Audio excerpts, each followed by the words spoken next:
Hi, thank you all for joining. It's an honor to have you here again. Today is the last day of May 2026, and of course, the time it's night already. So let's just jump into it so that you can go to bed. But I would like you to pay attention to this teaching today because it is something that has to do with a lot of reflection. It's not a teaching to scare you, but something for you to reflect on. So I'm just going to give you about a minute, share the link with someone, let them know what you're about to listen to, and also do well to like, subscribe if you have not subscribed, so that the YouTube algorithm can show more people. All right, please let me not say it. But yeah, I think I'm particularly happy after the events of yesterday. But yeah, it's fine. Let's proceed.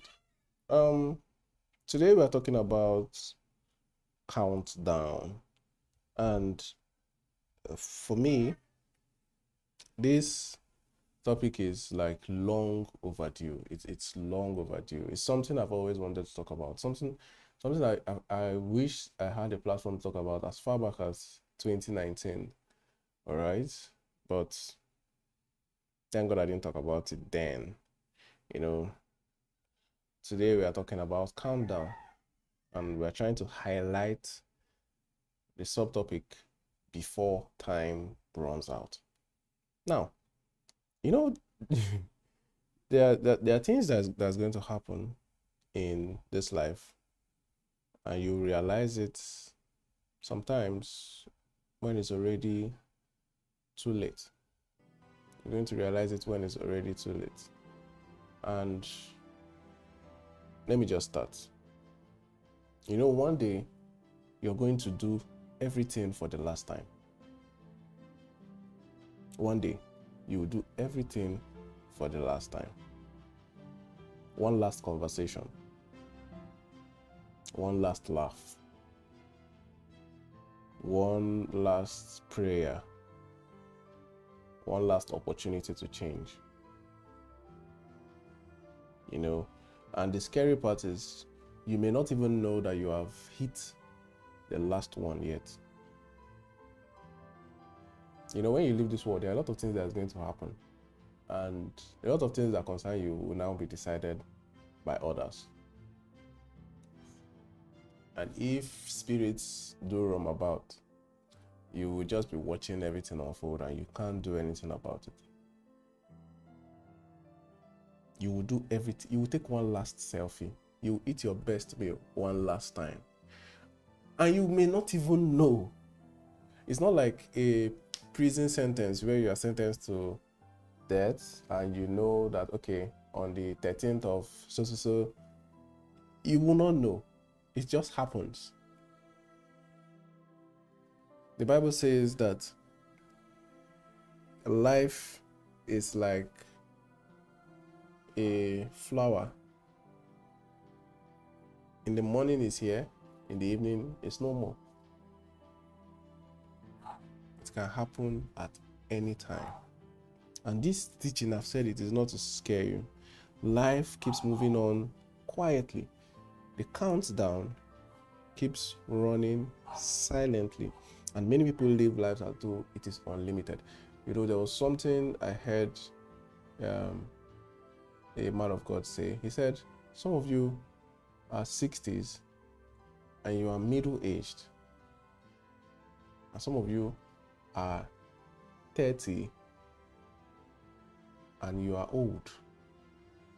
Because you don't know actually how, if you're to live 40 years on earth, at 30, what do you have left? 10 more years. But if somebody is to live 90 years, at 60, the person still has 30 more years. A lot of us want to live long, but there is no certainty on how long you are going to live.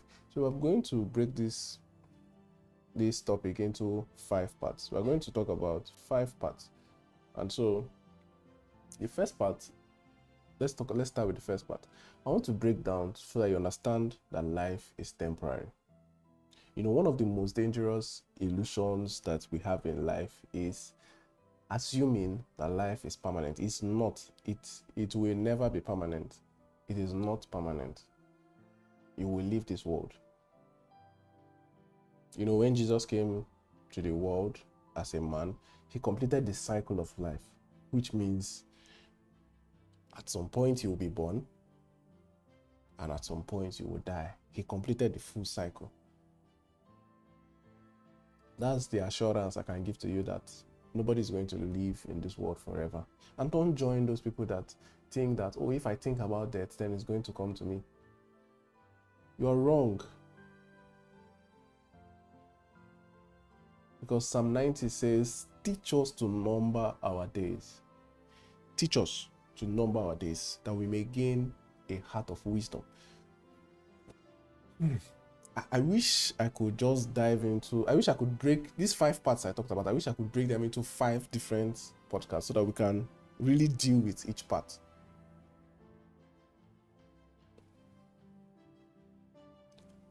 But we have to run because time is not on the side, so you understand.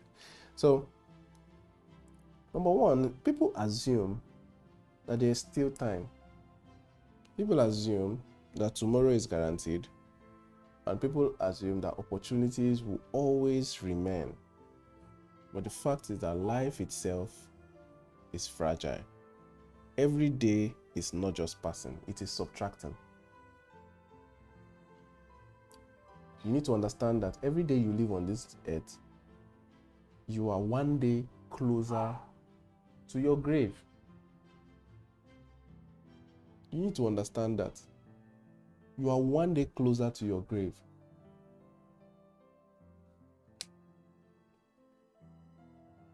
And so before you, if you have this understanding and you now adjust your life based on this understanding, you will find out that a lot of things that bother you will not be bothering you like that. Let's look at a couple of things. Awareness of time is meant to make you to have the following things. Number 1, it's meant to make you to have wisdom. Psalm 90. Teach us to number our days that we may gain a heart of wisdom. You will have wisdom. Not everything people say to you will start getting to you. Number 2, you will have intentionality. You will not live your life like, okay, all these things, like they're begging you to save money for your children or do something useful, or all those things, nobody's going to teach you again. Once you can understand and be aware of how fickle time is, a lot of things will come to you naturally. You become more intentional. Number 3 is that you will become grateful. Gratitude will come naturally, because now you know that, every day is now a gift. There was this cartoon I used to watch. They said every day is a gift. That's why we call it present.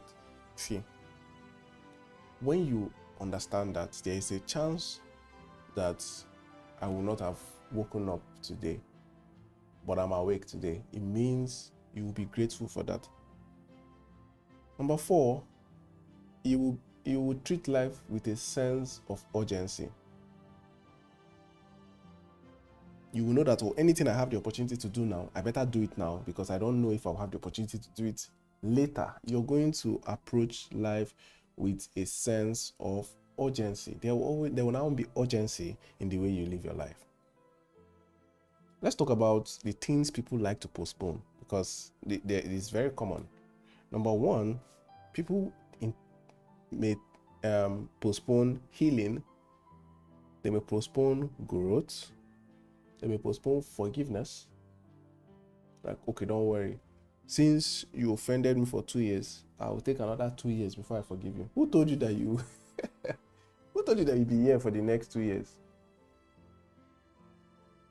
You offended me for 2 years, I'll take another 2 years before I forgive you. Who told you, bro? My sister, who told you? I'll forgive you on my 30th birthday. You're not even sure of tomorrow. You're talking about when you're 30.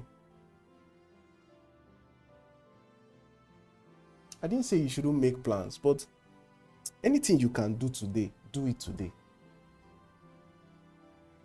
Anything you can do today, do it today. Don't be wasting. I'm saying, okay, I think when I'm this, that's when I'll start living my life. Oga, please live it now.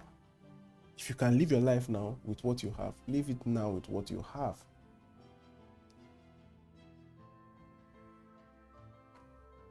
People delay purpose, they delay discipline, they delay obedience. It's like, okay, well, why should I even be serious now? I'm not even married. So who told you that in this world you may ever get married? I can just be sleeping around doing what I'm doing before I get married, or when I get married, I'll stop. Okay. Because you are the one with the wristwatch that shows the amount of time people are going to spend on earth. You have to be conscious. Relationships. In a relationship, people tend to postpone apologies. Apologize. What do you have to lose? People tend to postpone reconciliations, and this reconciliation is something that you have to look out for. People tend to postpone expression of love. Now, your mom or your dad, you in your own opinion, they didn't raise you well. They should have been there for you more than this thing. But now you've turned out to be a reasonable member of the society. You're enjoying your life. Life is going well for you. Why are you still holding back the reconciliation? And guess what? If tomorrow you wake up and those people are not there, those people that you're so mad at, your family especially, your loved ones, people that you are so mad at, if you wake up and you hear that that person has died, automatically you will forgive the person. You will no longer want to wait 10 years to forgive the person. You will no longer want to wait till your 60th birthday to forgive the person. You will no longer want to wait until they are on their deathbed before you forgive them. You instantly forgive them, but guess what follows after that? Regret. Why didn't I forgive this person when they were still alive? So they died knowing that I never forgave them. Expression of love. Your parents are here. You know, I understand, especially people that millennials, not the Gen Z now. I understand millennials because we grew up in a time where you're going to school. Your parents are not going to see you for the next 3 months. They will not still tell you things like, I love you. In their own minds at that time, expression of love was in provision. So when they provide for you, that is a way of showing you that they love you. And whether you like it or not, you have to accept it at that time. Now, the times have changed and people tend to be more vocal about how they feel towards you, even to your children. So now you see children that are just going to school for 2 hours, 3 hours, 4 hours, and the parents are saying, I love you, see you in the evening. It's fine. Times have changed. But if you are going to be holding on to that, it's difficult now for you to hug your parents. It's difficult for you to call your parents and tell. Even till now, I still see some shows where they tell the children, call your dad, tell him you love him. And immediately the dad or mom will go into panic mode, like, what have you done? What happened? Like, they have not even responded to that I love you, because it was not normal for them. You can start it. Make them feel loved while they are still here. If they are still uncomfortable with the whole I love you or hugs or pecks by the cheek and all of that, make sure that you make them understand that you love them. It could be in the smallest, like, I have people that are close to me that to make them happy, you need less than 5,000 naira. I'm not even joking. They just want to know that when you're thinking about your life, that you're thinking about them too, no matter how small it is. So do not hesitate to express love to people around you, people that really matter around you. Don't wait for funerals to say what you should say. I say it all the time. The dead do not read obituary. They don't read those condolence messages. Papa, you were such a nice... They don't know. They are not reading it. They don't know. So say it to the person while the person is still alive. Celebrate me now that I am alive. Celebrate your parents, celebrate your loved ones, celebrate your wife, celebrate your husband, celebrate your children. Now you are still here. Stop shifting it because you don't know what the next second is going to be. You don't. So it is arrogant of you to see things that you can do today and refuse to do it because you think that tomorrow is going to be better. It is arrogant of you to see things you can do today and not do it because you think tomorrow is going to be a better day to do it. Character. You know that you have anger issues, but you don't want to handle it now. You want to handle it when you have more money. You know that you needed to heal emotionally, but you refuse to do it. You refuse to develop discipline. You refuse to become honest. You're holding back on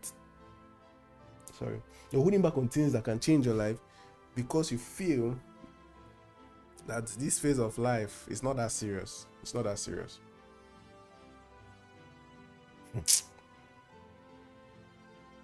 You know, one of the greatest mistakes you make in life is assuming that you have unlimited time to grow. There are people that will change when they are 70 years old and they have 20 more years to show everybody around them that they've changed.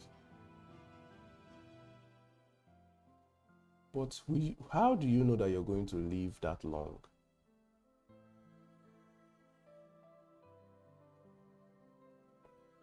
All right.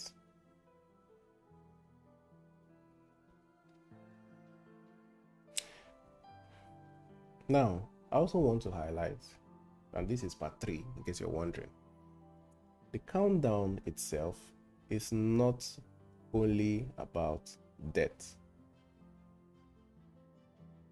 There are opportunities, there are things that even if you are alive, a certain time will pass and you can no longer do them. It's not just about death. So I want you to understand that it's not just about death. You could be alive and still not be able to make certain changes in life again. For instance, no matter how smart you are now, if you're in your 20s, you cannot write junior WAEC. No matter how smart you are, you can't go back to write that exam. Should I bust your head? There are a lot of professions in Nigeria. When you get beyond a certain age, you can no longer join them. For instance, do you know that once you go above the age of 21, you can no longer join the military as a regular soldier? Regular. I don't want to waste my time explaining what regular means and all of that. But there are ranks that you can achieve as a regular, and that decision must be made within the age of 18 to 21, 17 for the Nigerian Air Force. If you miss that age bracket, forget about it. You cannot be, except you falsify your age. You cannot be. Even if you enter through the direct short service, it is like going to be a miracle if you are able to convert to a regular. So even if you are alive, you're in your 30s now, and you like the way the military looks, you cannot join them again. Do you understand? So it's not just about dying and no longer being able to do anything. There are opportunities that you will see in this world. You are alive, your time has passed for it, you cannot do anything about it.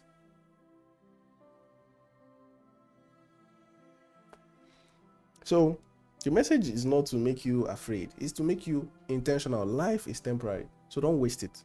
That's all I'm trying to say here. It is temporary, and stages of life too, some of them are temporary. Okay, you are not dead, but the person that you have refused to forgive is now dead. Can you still forgive the person? No. It does not matter what you do for Mephibosheth. Saul is dead. Jonathan is dead. It doesn't matter what you do for Mephibosheth.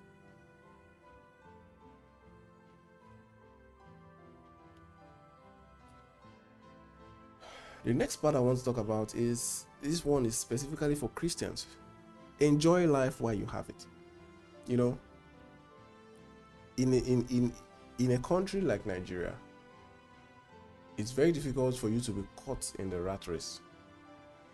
Always looking for the next move, always looking for the next activity, always looking for. There's this. I have a friend that I admire so much, and I've told him, this guy knows how to enjoy life. When they're talking of somebody enjoying life, even if, I mean, sometimes he does it on the other side, but he knows how to enjoy life. If this guy has, I don't know how he survives it, because me, in my overcalculated brain, I don't know how I can survive that. If there's a party this guy should attend, he will attend it. I don't know how he does it, but he does it.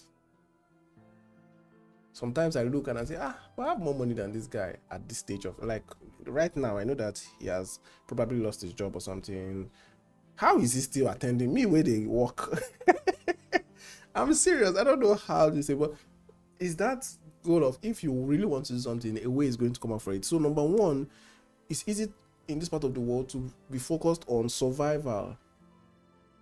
And as you're trying to survive, it means that you will hustle more. And if you're hustling more, it means that the pressure is increasing. So I've called 3 things: survival, hustle, pressure. And then obviously, when you have hustled so much and you have been under pressure, the next thing you are looking forward to is achievement. And guess what? The moment you get that achievement, you're trying to survive again. And so the loop continues. There was this illustration I got about the rat race, and I think I should tell you. Do you know what a rat race is? It never ends as long as the rat keeps running. So, a rat race, usually there's a wheel where they put a small mammal. Sometimes it's a rabbit, sometimes it's a rat. It can be other animals, but it's usually a small mammal. And so they run. And that circle just keeps turning. As they run, the circle keeps turning. They are in one spot, but the circle is turning. Now, sometimes what we do in life is the equivalence of making the circle bigger. So, if the circle is bigger, it means that you have to run more time has to pass before you see the same part on that circle again. And so sometimes the hustle we are doing, the survival mode we are doing, the achievements we are getting is just trying to make the circle bigger. The rat race. And so in between this rat race, sometimes we can't escape it. In between this rat race, stop and do something. Like I said, that circle doesn't turn on its own. It is the effort of the rat that keeps that circle moving. The more the rat is trying to run, the more the circle is turning. If the rat runs faster, the circle turns faster. If it runs slower, that means the speed of that rat race is in the hands of the rat, even if the rat doesn't know it.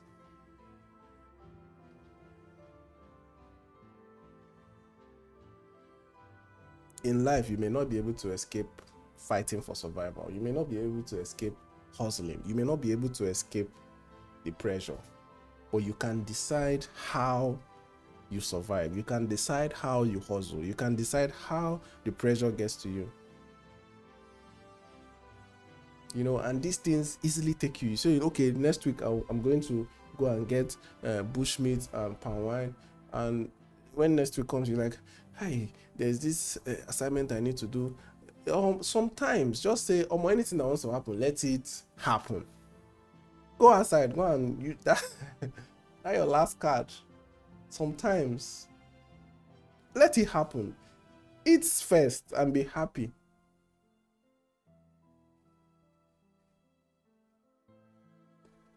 Don't find yourself in a position where you're leaving this world and you're leaving it sad. I wish I did this. I wish I did that. Don't become so busy building life that you forget to live it. Some people, all they did in their life was to build a future for their children. and the children just come, that house that you want to sell, your father spent 35 years building it, but you are going to sell it in the space of 1 month. If your father knew that you were going to sell that house, maybe he would not have built it. Or even if he built it, maybe he won't have put in so much effort. Now, most of you are going into the position of being the father, so use your head. I'm not saying you shouldn't prepare for your children. You know, the Bible says a wise man leaves inheritance for his children. Perfect. But the same Bible said, as you walk, also eat. Because what will become of all these things that you are fighting so hard to get, you don't know. So you must balance it out. I'm not saying you shouldn't invest or you shouldn't plan, but you must balance it out. Very soon we are going to be talking about a topic on bread and seed. You must balance it out.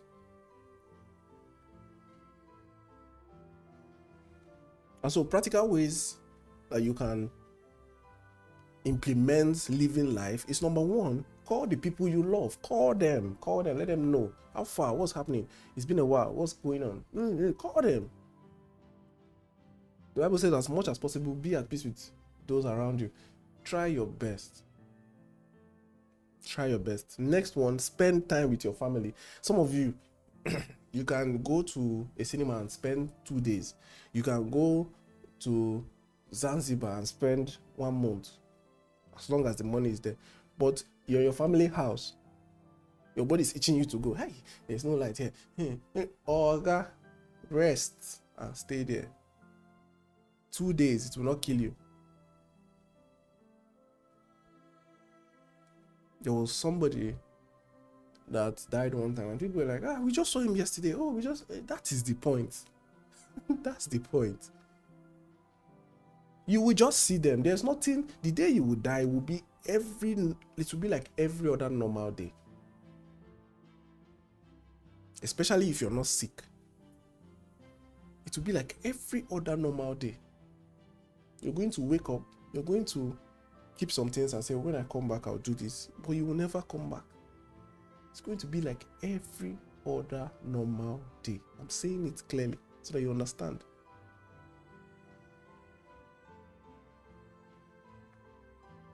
Another practical way you can do it is to rest. If I stop here, I think I've done enough. Rest. Rest. Some of you are on painkillers because you are not sleeping. Sleep.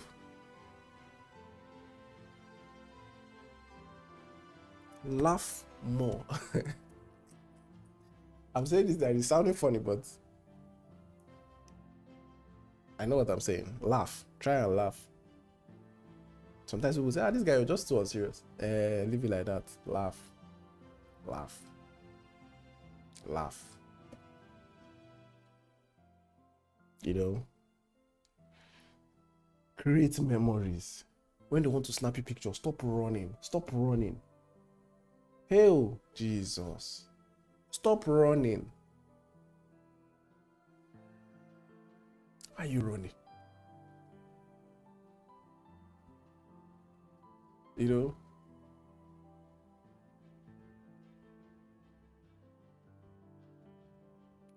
Some people, when they are no more, people start looking for, what picture can we use for his obituary? And they are not able to find anyone. So they now have to look for one group picture. It's not funny. One group picture and start cutting you out. Make memories.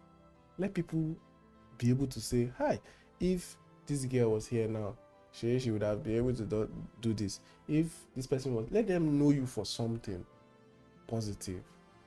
Make memories.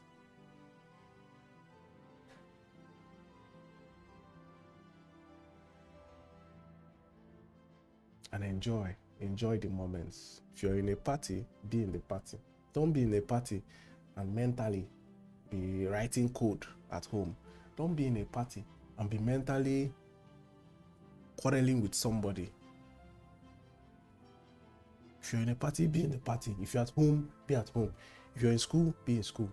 Enjoy the moments. I think after my NYSC camp experience, I told people that I could tell before they went to camp. When you go to camp, enjoy camp as much as, if people are running, run. If people are laughing, laugh. Don't come and be doing, come on, do you know who I am? No, I beg. I know they follow like they do all those rubbish. Do that rubbish. Enjoy it that time. Because in 21 days, it will be over. You will still be a copper for the next 1 year. But that 21 days, no matter how impressive your service is, you will not go back to camp.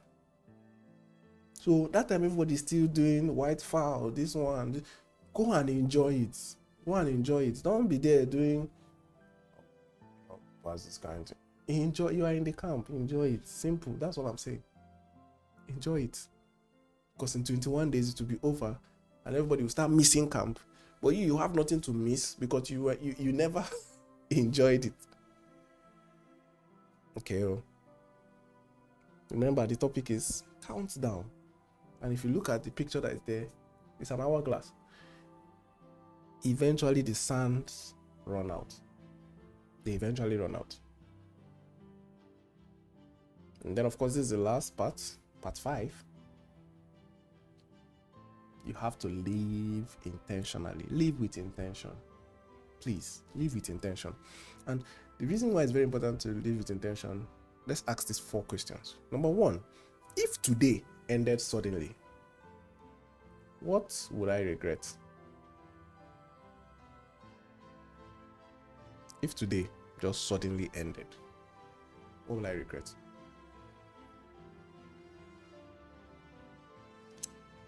Number 2, am I becoming better?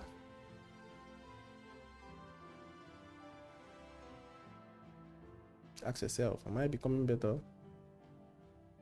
Number 3, am I living meaningfully?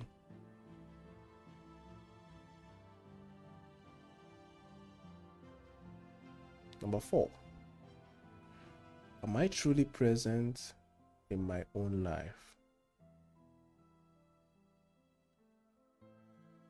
You're living for other people, but you've never lived for yourself. Even Jesus, when the woman with the alabaster bottle came and broke it at his feet and was rubbing it on his feet, Judas came and said, "Hey, oh Jesus." I said, "Why are you calling me?" Sorry, I'm just trying to be funny. I said, "This perfume that this woman is rubbing on your leg, we can sell it for 300 denarii, and 300 denarii is like almost 1 year's salary. Imagine your 1 year salary. We can sell it for 1 year of wages." And Jesus said, and would have used it to feed the poor. And Jesus said, Wool up. Now do me a favor, please. But Jesus was like, calm down. The poor you will always have among you. Me, I'm going. The poor you will always have among you. Please, calm down. Once in a while, live your own life. I'm telling you. Once in a while, that cholesterol they say will kill you. Hey, go and eat it. Go and eat it. I'm sure that people that know me very well will be shocked to hear me saying that.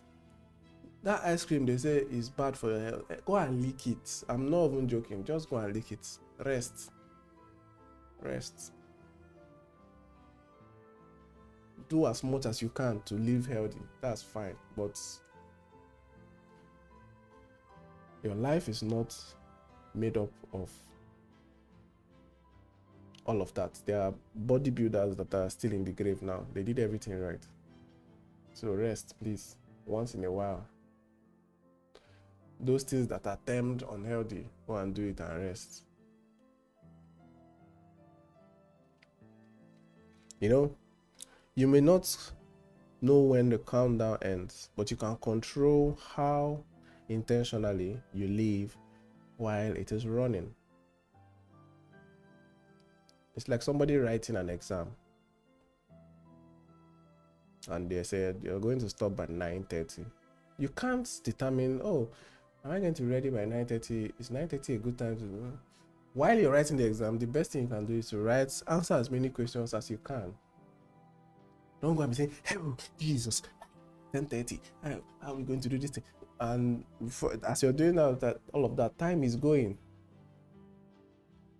Whether you worry before the time is over, or you don't panic while the time is running, when the time ends, you will stop. You will stop.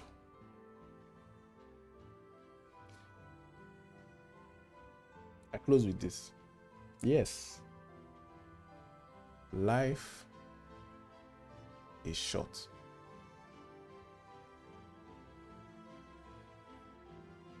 So the best thing you can do is to become better while you are still here.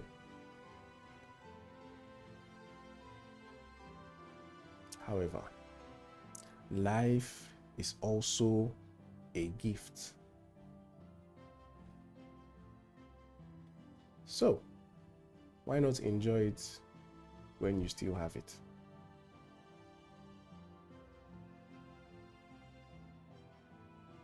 Even if you must postpone anything, don't postpone any of these 5 things. Number 1, don't postpone growth. Don't postpone love.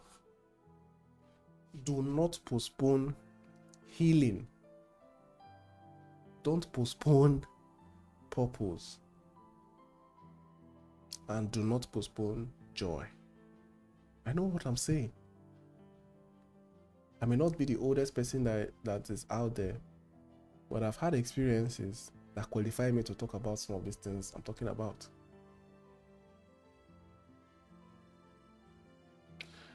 You know, because one day eventually, the countdown is going to get to 0.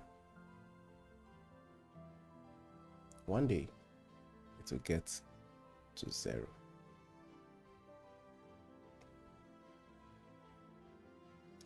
All right, thank you so much for joining, and I hope that this topic was able to spur you into intentionality, not just to scare you, but to make you more intentional about the things that you may be missing out on. The topic today is countdown, and we focused on before time runs out. All right, if you just see me for the first time, it's important to know that my name is Dozie Chuks. On the technical space or technological space or whatever space you want to call it, I'm also known as Dev Chuks. So if you hear Dev Chuks, most of the time they're talking about the same person, except there's somebody out there that's trying to be like me, you know, that's also using the same name, but it's fine. Eventually, it will be all mine. Anyways, thank you so much for joining, and all I can say is meditate on everything you have heard tonight. All right, have a good and wonderful night rest.